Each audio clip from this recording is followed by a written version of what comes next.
সাধারণ কোনো মানুষ নাই, অসাধারণ মানুষ। গো আল্লাহর ওয়ালি, আপনার কাছ থেকে আমি কয়েকটা দোয়া নিতে চাই, কয়েকটা বিষয় আপনি আমার জন্য দোয়া করবেন।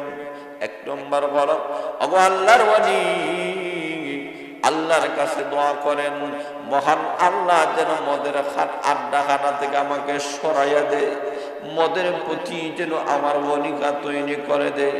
এক নম্বর আপনি দোয়া করুন। দুই নম্বর আপনি আমার জন্য দোয়া করুন আমি যেন এক মুষ্টি পরিমাণ দাঁড়িয়ে রাখতে পারি, জোরে বলেন সুবহানাল্লাহ। তিন নম্বর বলা, আপনি দোয়া করুন মহান আল্লাহ রাব্বুল আলামিন আমাকে যেন হজ করার তৌফিক দান করেন, জোরে বলেন সুবহানাল্লাহ। চার নম্বর বলেন, ওগো আল্লাহর ওয়ালি, আপনি আমার জন্য দোয়া করেন মহান আল্লাহ যেন ইমানদার অবস্থায় যেন আমাকে মৃত্যু দিয়ে দেয়। আল্লাহর ওয়ালি তানবী রাহমাতুল্লাহি আলাইহি হাত তুলে যখন মহান আল্লাহর কাছে দরখাস্ত করেছেন, আল্লাহ ওয়ালারা যখন আল্লাহর কাছে দরখাস্ত করেন, মহান আল্লাহ তাদের দরখাস্ত ফিরাইয়া দেয় না, যারা বলেন ঠিক না বেঠিক? হাত তুলতে দেরি হয়েছে, মহান আল্লাহ তার দোয়াটুকু কবুল করতে দেরি হয় নাই, কবুল হয়ে গেছে। ঠিকই দেখা গেল পরের দিন থেকে লোকটা মদের আড্ডাখানায় যায় না, আর মদ পান করে না, মদের নেশা তার অন্তর থেকে চলে গিয়েছে।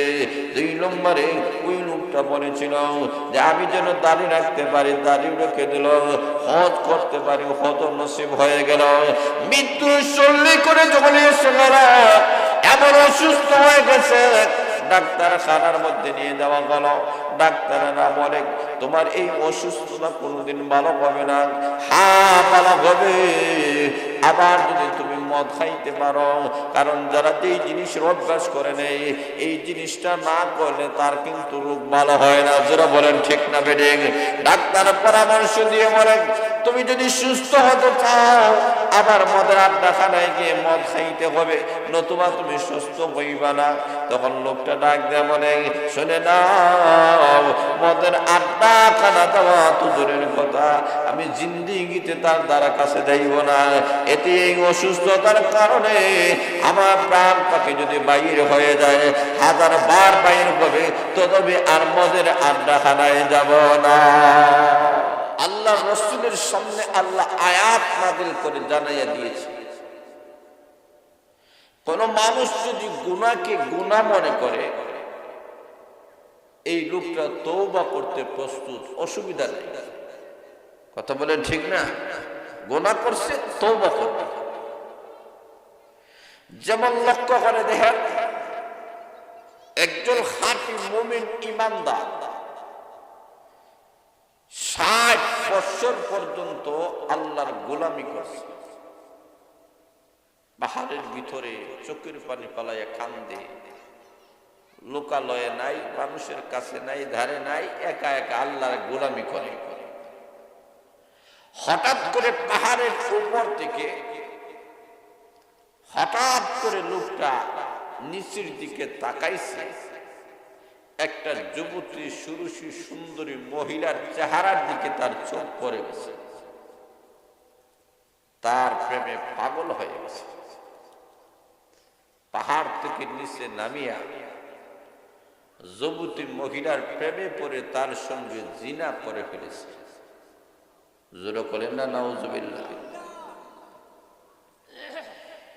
যে লোকটা 60 বছর পর্যন্ত আল্লাহর গোলামি করলো, মুহূর্তের ভিতরে তার অবস্থার পরিবর্তন ঘটে গেল। একটা যুবতী সুন্দরী রূপসী মহিলার পিছনে পড়ে জিনা করে জীবনটা বরবাদ করে দিয়েছে। এমন অবস্থায় কিছুদিনের ভিতরে লোকটা মারা গেল। মারা যাওয়ার পূর্বে একটা ভিক্ষুক আসে ওনার কাছে বলে, ভাই মেহেরবানি করে খাবার নাই, কিছু খাবার দাও, কয়েকদিন যাবত আমি উপবাস, তুমি খাবার না দিলে আমার যাওয়ার কোনো জায়গা নেই। লোকটা বলে একটা মাত্র রুটি, আমি রুটি খাবার পরে তো জীবিত থাকবো, আমার কোনো বিশ্বাস নেই।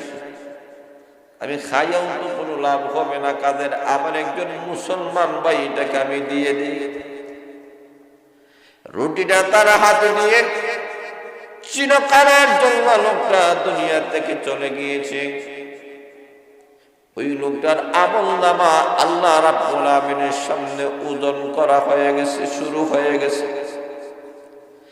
আরেকজন আল্লাহর ওয়ালি বলেন, আমি স্বপ্নে তাকায়া দেখি লোকটার হিসাব আর কিতাব আল্লাহ রাব্বুল আলামিনের সামনে শুরু হয়ে গেছে। 60 বছর যেই ইবাদত বন্দি করেছিল, এই ইবাদতটাকে এক পাল্লায় রাখা হয়েছে। ওই যুবতী সুন্দরী রূপসী মহিলার সঙ্গে যে জিনা করেছে, জিনাটা আরেক পাল্লায় তোলা হয়েছে। তখন দেখা গেল 60 বছরের বন্দিগিরি চেয়েছে, ওই জিনা যে করেছে জিনার গুনার পাল্লা বাড়ি হয়ে গেছে, গুনার পাল্লা বাড়ি হয়ে গেছে। এবার মহান আল্লাহ বলেন, রাত ফেরেশতারা এবার তার জিনার গুনাহটাকে এক পাল্লায় তুলে নাও। অপর পাল্লার মধ্যে একটা মাত্র রুটি যে আল্লাহর রাস্তায় সদকা করেছিল, ওই রুটিটা তুলে নাও। যখন তোলা হয়েছে তখন দেখা যায় জিনার গুনার চাইতে একটা মাত্র রুটি মৃত্যুর পূর্ব মুহূর্তে যে আল্লাহ রাস্তায় দান করেছিল, ওই রুটির ওজন, ওই নেক আমলের ওজন মহান আল্লাহর কাছে বেড়ে গেছে। আল্লাহ রাব্বুল আলামিন বলেন, রে বান্দা, জীবনের শেষ মুহূর্তে এমন একটি নেক আমল করেছ, ওই নেক আমলটাকে উসিলা করে আমি মহান আল্লাহ তোমার জিন্দেগীর গুনাহ মাফ করে আমি আল্লাহ তোমাকে জান্নাতের ফয়সালা দিয়ে দিলাম। কোন সময় কোন মানুষের আমল আল্লাহ রাব্বুল আলামিনের কাছে কবুল হবে এটা আমাদের জানা নাই। একজন ইমাম জান্নাত, ইমাম আহমদ ইবনে হাম্বল রাহমাতুল্লাহ আলাইহি, এত বড় একজন ইমাম, ওই যুগের তার একটা প্রতিবেশী, ওই যুবকটা এমন কোন গুনাহ নাই যে গুনাহটা যুবক করে নাই। ইমাম আহমদ ইবনে হাম্বল রাহমাতুল্লাহর কাছে আসে ওনাকে সালাম করেছে, আসসালামু আলাইকুম, উনি কোনো জবাব দেয় না। আবার সালাম দিয়েছে, উনি জবাব দেন না, মুখ ফিরাইয়া নিয়েছেন। আবার সালাম দেয় কিন্তু উনি জবাব দেয় না, মুখ ফিরাইয়া নিয়েছে।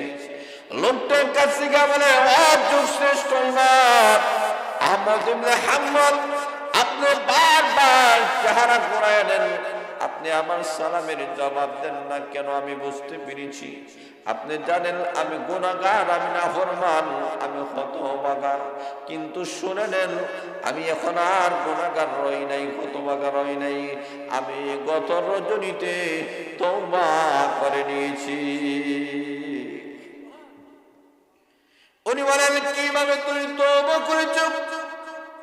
লোকটা বলে, কেন তওবা করব না?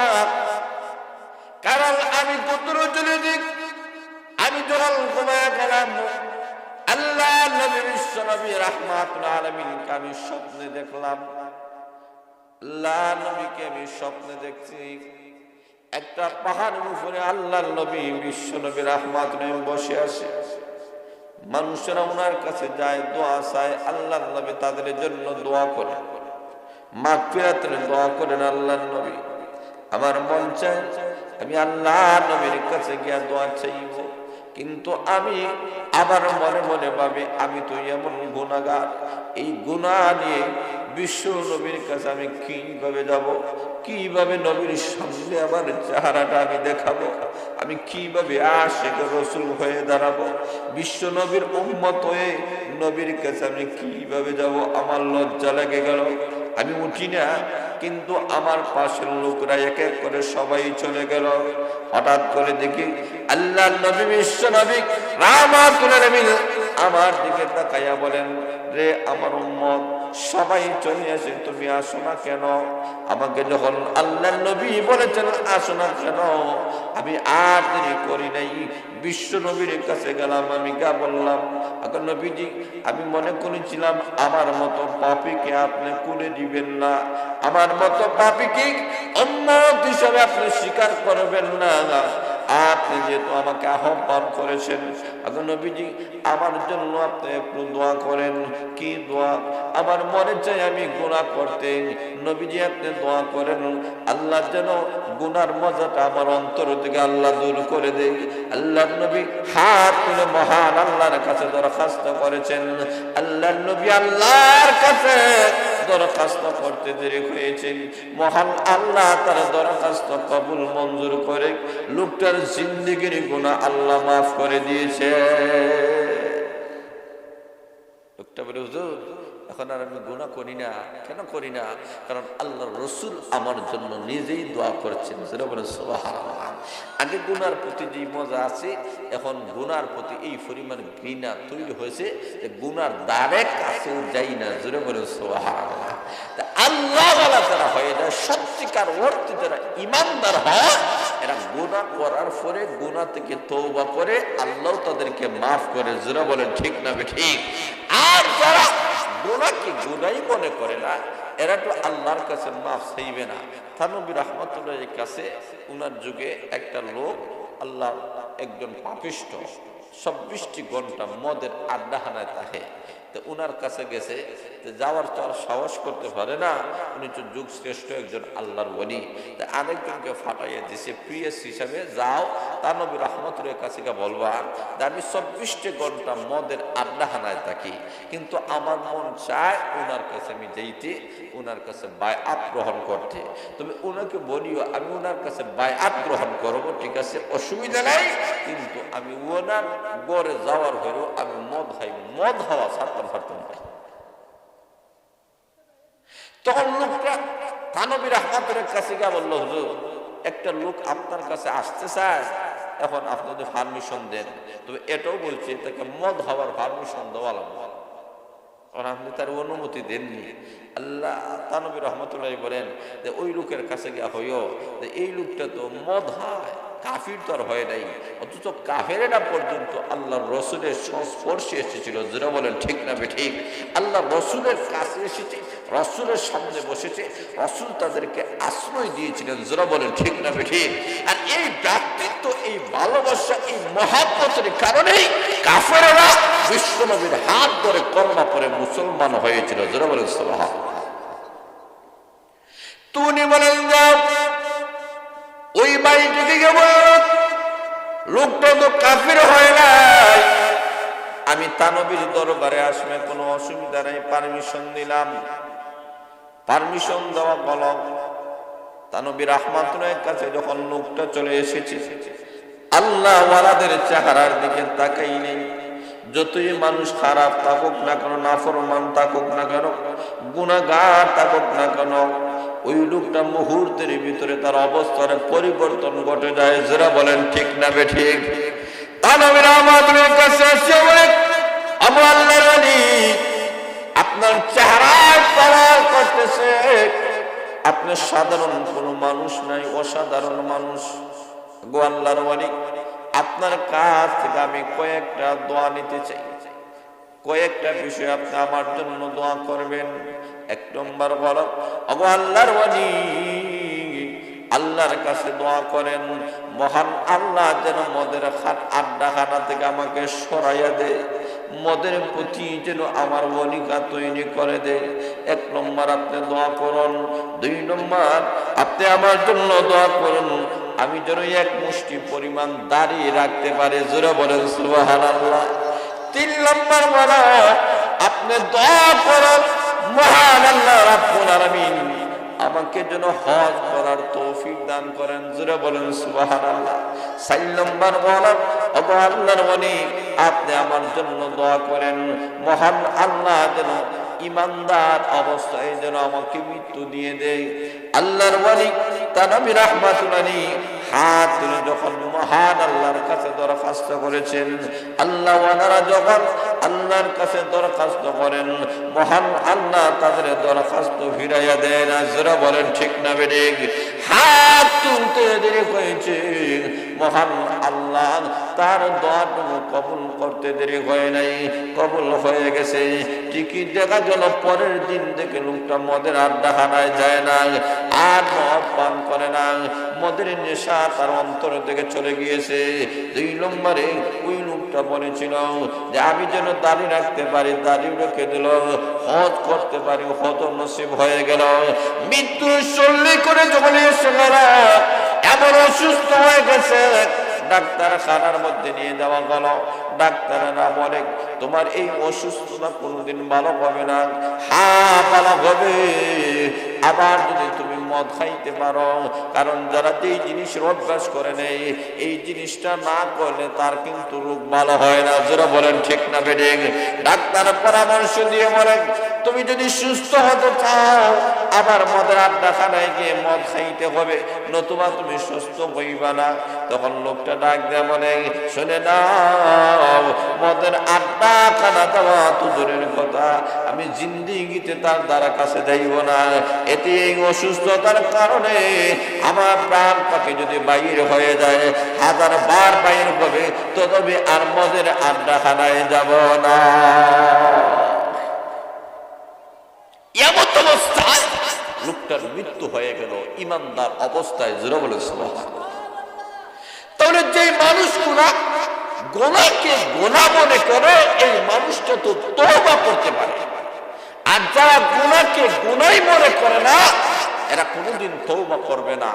মুনাফিক জাতি যারা, এরা নিজেকে দাবি করত এরা মুসলমান ইমানদার, আসলে আল্লাহ বলেন মানুষের দৃষ্টিতে মানুষের কাছে এরা মুসলমান হতে পারে, আদম শুমারিতে নাম থাকতে পারে মুসলমানের, কিন্তু আল্লাহর দফতরে মুসলমানের নাম নাই। কথা বলেন ঠিক না? আর যারা বলেন ঠিক না ঠিক? আল্লাহর দফতরে এদেরকে, মুনাফিকদেরকে আল্লাহর দফতর থেকে, ইমানদারির দফতর থেকে মহান আল্লাহ তাদের নাম আল্লাহ চিরকালের জন্য আল্লাহ কেটে দিয়েছেন। তাহলে এই মুনাফিক আবার 2 প্রকার। এক ধরনের মুনাফিক আছে এরা আকীদাগত মুনাফিক, আরেক ধরনের মুনাফিক আছে এরা মুনাফিক, এরা আকীদাগত নয়, আমলীগত মুনাফিক। আকীদাগত মুনাফিক যারা, তাদের বেলায় আল্লাহ ঘোষণা করেন চিরস্থায়ী জাহান্নাম এমন জায়গায় রাখা হবে যেই জায়গায় কাফেররাও নয়, কাফিরদের আরো নিচে। জোরে বলেন নাউজুবিল্লাহ।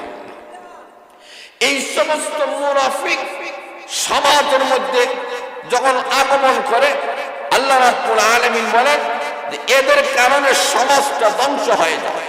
যখন মুনাফিক জাতিকে বলা হয় যে তোমরা ঈমান আনো, তোমরা ঈমান আনো, কিছু মুনাফিক আছে এরা কয় রাসূলের কাছে হয় আমরা ঈমান আনলাম আল্লাহর উপরে, পরকালের উপরে। আল্লাহ বলেন ওয়ামা হুম বিমুমিনুন, আসলে এরা ঈমানদার নয়, মুমিন নয়। কেন এই কথা বলে? আল্লাহ বলেন ইউখাদিউনাল্লাহ, এরা আল্লাহরে ধোঁকা দেয়। কারে ধোঁকা দেয়? আরো জোরে বলেন কারে? ইউখাদিউনাল্লাহ ওয়াল্লাযীনা আমানু ওয়ামা ইয়াখদাউনা ইল্লা আনফুসাহুম ওয়ামা ইয়াশউরুন।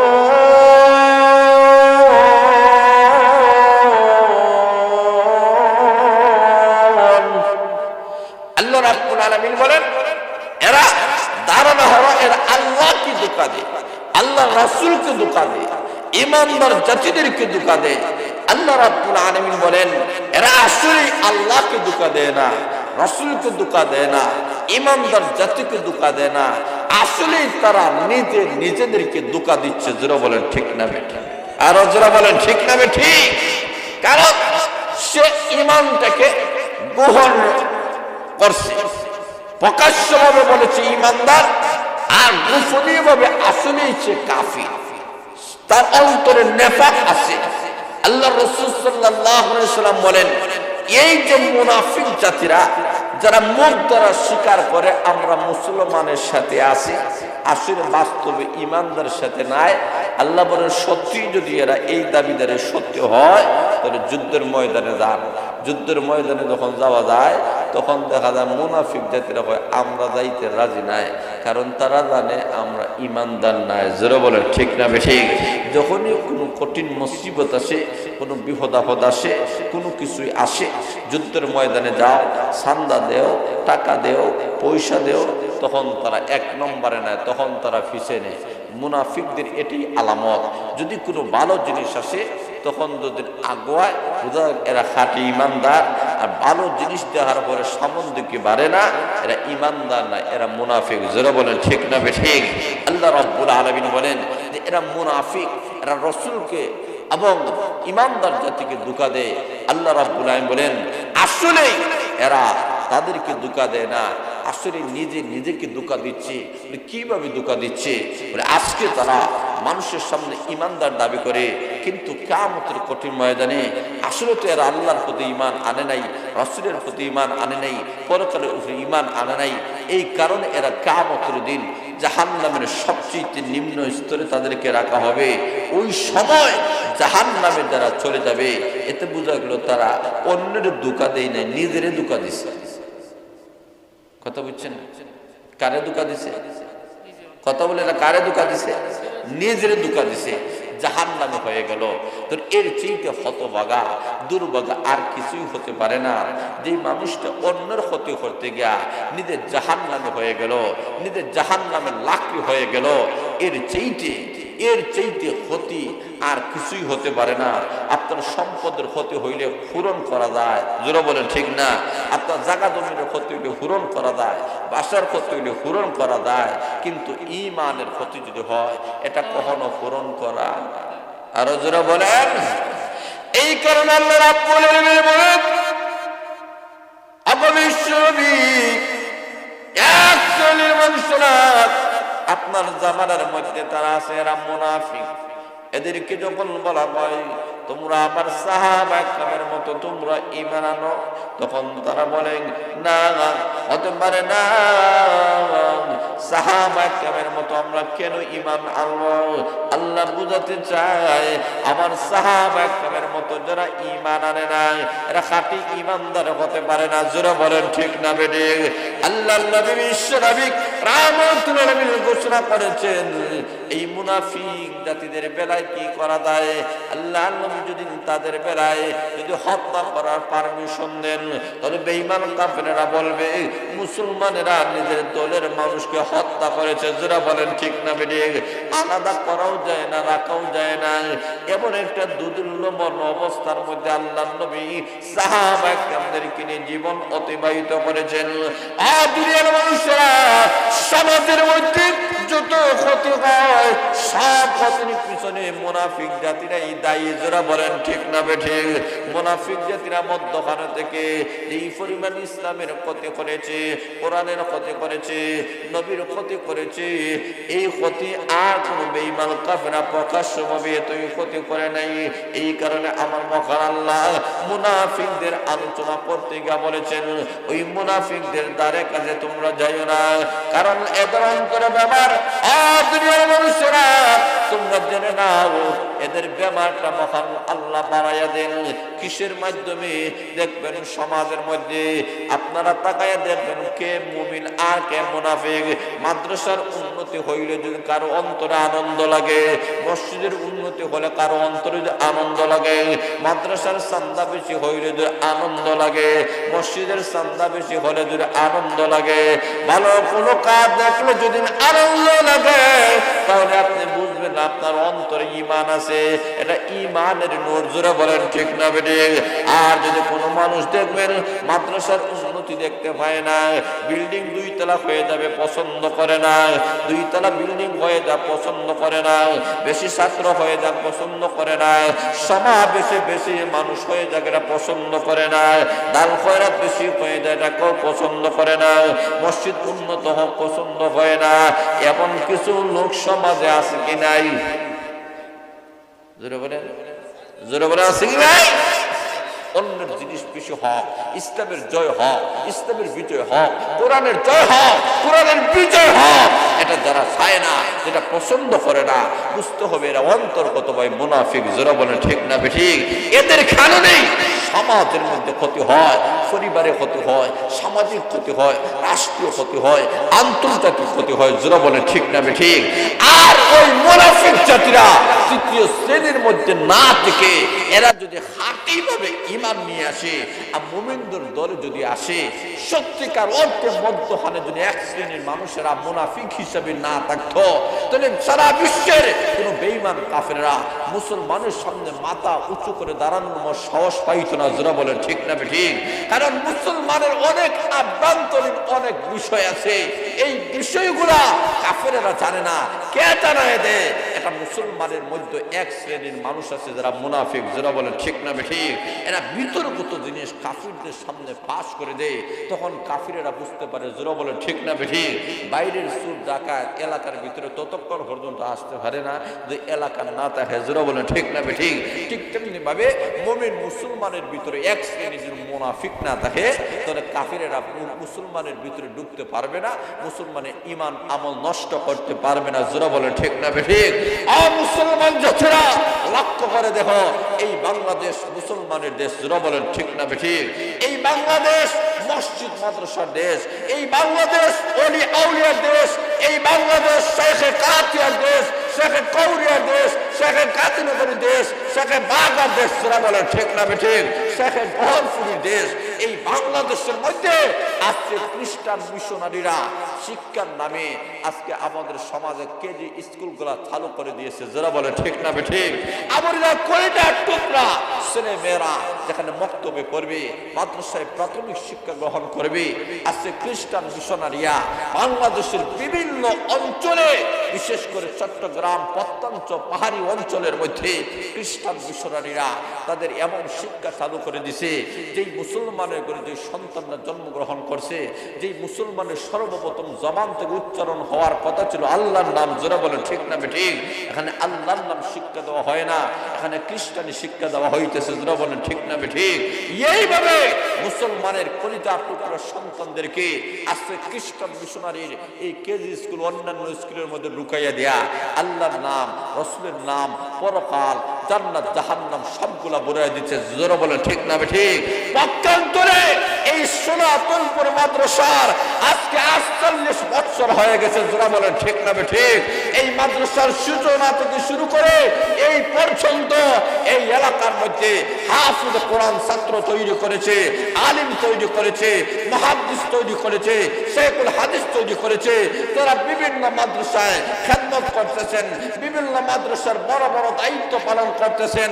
তাহলে এই মাদ্রাসা এই জায়গায় তৈরি হওয়ার কারণে এখানে কোরআনের প্রেমিকরা তৈরি হয়েছে, খ্রিস্টান মিশনারিরা তৈরি হয় নাই। যারা বলেন ঠিক না ঠিক। আর যারা বলেন ঠিক না ঠিক, তাহলে লক্ষ্য করে দেখেন এইরকম মাদ্রাসাগুলো যদি যে কোনো এলাকার মধ্যে থাকে, খ্রিস্টান মিশনারিরা আসবে না, আমাদের উপরে হামলা করবে না, আমাদের পরিচার টুকরা সন্তানগুলোকে নিবে না। যারা বলেন ঠিক না ঠিক। আপনারা দেখে রাখবেন বহরপুর এলাকার পাশে মিশনারিরা, খ্রিস্টান মিশনারিরা বিশাল বড় একটা এরিয়া নিয়ে একটা স্কুল তৈরি করছে। এটার ভিতরে কেউ স্বাভাবিক ঢুকতে পারে না, পারমিশন নিয়ে ঢুকা লাগে। কাদেরকে ভিতরে ঢুকায়, কি শিক্ষা দেয়, কি পরিমাণ শিক্ষা দিতেছে, কি করতেছে, এইগুলা কেউ দেখতে পারে না, জানতে পারে না, বুঝতে পারে না। এখানের ভিতরে ঢুকায় ইয়েতিম, অসহায় এই সমস্ত ছেলে মেয়েদের কিনে ঢুকায়। মুসলমানের সন্তান ইয়েতিম হতে পারে, দুর্বল হতে পারে, অসহায় হতে পারে, কিন্তু সে একজন ইমানদার। তার দাম আসমান এবং জমিনে গোটা মাখলুকাতের চাইতে একজন ইমানদারের দাম কম না বেশি। যারা বলেন কম না বেশি। সেই অসহায়ত্বকে কেন্দ্র করে সেই স্কুলে, তাদের স্কুলে ঢুকায় দেওয়া করে খ্রিস্টানের শিক্ষা দিয়ে তখন দেখা যায় এই জায়গা থেকে বাইর হইয়া হয়তো ছিল আল্লাহর নাম, আল্লাহর নাম ভুলে গেছে। জোরে বলেন নাউজুবিল্লাহ। আল্লাহর নাম নেয় না, পরকাল নেয় না, এই অবস্থা আমাদের হয়ে গেছে। তবে বোঝা গেল মাদ্রাসাগুলোই হচ্ছে আমাদের প্রাণ, আমাদের কেন্দ্র। জোরে বলেন ঠিক না ঠিক। এই কারণে লক্ষ্য করে দিলেন এই সমস্ত মাদ্রাসাগুলো যদি টিকে থাকে, আমাদের ঈমান এবং আমল টিকে থাকবে, আমাদের কলিজার টুকরা সন্তানগুলো নষ্ট হবে না। জোরে বলেন ঠিক না বেঠিক? এরা জাহান্নামের লাকড়ি হবে না।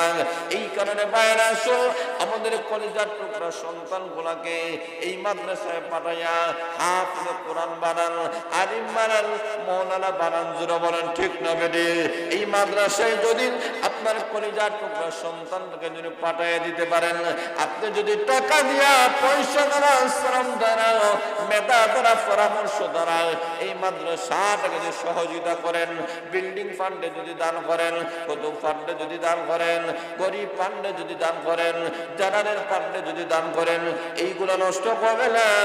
কিয়ামতের কঠিন ময়দানে এই সম্পদগুলো আপনার জন্য নাজাতের কালার হয়ে দাঁড়াবে। সম্পদগুলো বলবে, প্রভু গো, রব্বুল আলামিন থেকে জাহান্নামের লাকড়ি আল্লাহ বানাইও না। আমি তার সদকা, আমি তার দান খয়রাত, আজকে সে জাহান্নামে যাবে, হতে পারে না। তোমার দরবারে দরখাস্ত, আল্লাহ তাকে জান্নাত দিয়ে দাও। আল্লাহ রাব্বুল আলামিন সদকা, দান খয়রাত ওয়ালা, এই সদকা গুনায়ে তুই পাওয়ারে, তুই সম্মানে, তুই মর্যাদায় আল্লাহ তাদের খাতিরে মহান আল্লাহ তার উপরে জাহান্নামের আগুন আল্লাহ হারাম করে দিবে। এই কারণে আল্লাহ রাসূল বলেন, রে আমার উম্মতরা, তোমরা জাহান্নামের আযাব থেকে বাঁচো। যদি একটা খেজুর দিয়েও হয়, একটা খেজুরের টুকরা দিয়েও হলেও জাহান্নামের আযাব থেকে বাঁচো। যারা বলে ঠিক না ঠিক? ওই জাহান্নামের আগুন দাও দাও করে আছে। এই জাহান্নামের আগুনকে যদি নিভাতে চাও, আর কোনো জিনিস নাই, একমাত্র সদকা, দান খয়রাত। যারা বলে ঠিক না ঠিক? তাহলে এই মাদ্রাসাটাকে উন্নতির দিকে নিয়ে যাইতে হলে দুইভাবে সহযোগিতা করতে হবে, টাকা পয়সা দিয়া, আবার ছেলে মেয়ে দিয়া। এই